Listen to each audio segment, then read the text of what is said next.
নমস্কার, আমি মহুয়া। তোমাদের সবাইকে স্বাগত স্পর্শ সেভেনে। আশা করি তোমরা সবাই ভালো আছো। যারা প্রথম থেকে সঙ্গ দিলে, যারা নতুন নতুন যুক্ত হচ্ছে, লাইক করছো, কমেন্ট করছো, সাবস্ক্রাইব করছো, শেয়ার করছো, অনেক ধন্যবাদ। সঙ্গ দেওয়ার জন্য, সাপোর্ট করার জন্য। প্লিজ পজিটিভ থাকো। তার সাথে এটাই বলবো, জেনারেল রিডিং খোলা মন নিয়ে দেখো, যেটুকু মিলবে সেটুকু নাও। জোর করে কিছু ফিট করো না, বাদ বাকিটুকু ছেড়ে দাও, কারণ না কারোর কাজে লেগে যাবে। তো চলো দেখে নেবো যে আজকে যারা একদম আলাদা আছে তাদের পার্টনার কি চাইছে এই সম্পর্কে।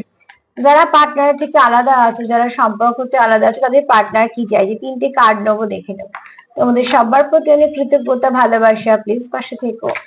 চলো দেখে নেবো যে তোমাদের পার্টনার কি চাইছে। তোমাদের পার্টনার কি চাইছে, যারা একদম আলাদা আছো সম্পর্কে, তাদের পার্টনার কি চাইছে। প্লিজ পজিটিভ থাকো, পজিটিভ ভাবে যুক্ত হও পার্টনারের সঙ্গে। দেখে নেবো যে কি চাইছে পার্টনার, কি চাইছে পার্টনার।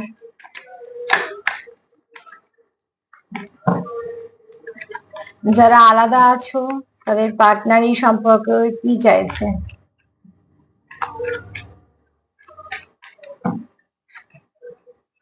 যারা আলাদা আছো তাদের পার্টনার এই সম্পর্কে কি চাইছে।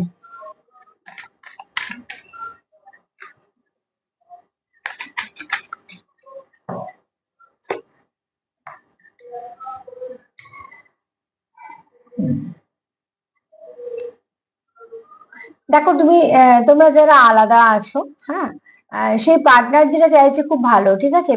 এই ব্যক্তি খুব পজিটিভ। দেখো এখানে এই ব্যক্তি এই সম্পর্ক থেকে যা কিছু নেগেটিভিটি আছে, যা কিছু টক্সিক আছে, সেইগুলো কিন্তু সে ক্লিয়ার করতে চায়। যা কিছু তোমাদের মধ্যে রাগ, জেদ, ego, frustration, third party, fourth party, যাই হোক না কেন, কোনো সিচুয়েশন হোক, একজন ব্যক্তি হোক, এই ব্যক্তি পদ্ম পাতার জল পড়ে গেলে যেমন তার কোনো রকম কোনো চিহ্ন থাকে না, ঠিক তোমাদের মধ্যে থেকে নেগেটিভিটিটাকে রিলিজ করতে চায়, যে নেগেটিভিটিটা তোমাদের সম্পর্কটাকে ড্যামেজ করছে বলে তোমরা আলাদা আছো। দ্বিতীয়ত হচ্ছে, এই ব্যক্তির কাছে তুমি একটা উইশ।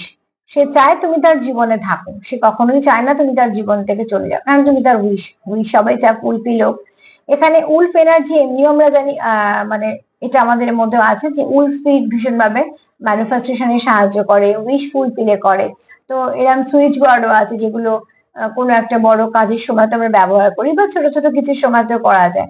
উলফ স্পিরিট না ভীষণ ভাবে হেল্প করে, ঠিক আছে, যে এগিয়ে যাওয়ার জন্য, ম্যানিফেস্টেশনকে ঠিকঠাক নিয়ে যাওয়ার জন্য, উইশ পূরণের জন্য। তো এই ব্যক্তি কিন্তু তুমি উইশ, সে চায় এটা এই সম্পর্কটা আবার ঠিকঠাক হোক। তার জন্যই সে কিন্তু নেগেটিভিটিটাকে রিলিজ করতে চায়। আর কি চায়, এই ব্যক্তি কিন্তু তোমাকে সত্যিকারে ভালোবাসে। এই ব্যক্তির মনে তোমার জন্য ভালোবাসা আছে। যে কোনো সিচুয়েশনের জন্য হয়তো তোমরা আলাদা আছো, 3D-তে অনেক কিছু, অনেক সময় অনেক কিছু হয়। তার পেছনের কারণটা হয়তো অনেক সময় আমরা বুঝতেও পারি না, ভুল বুঝি বা কিছু।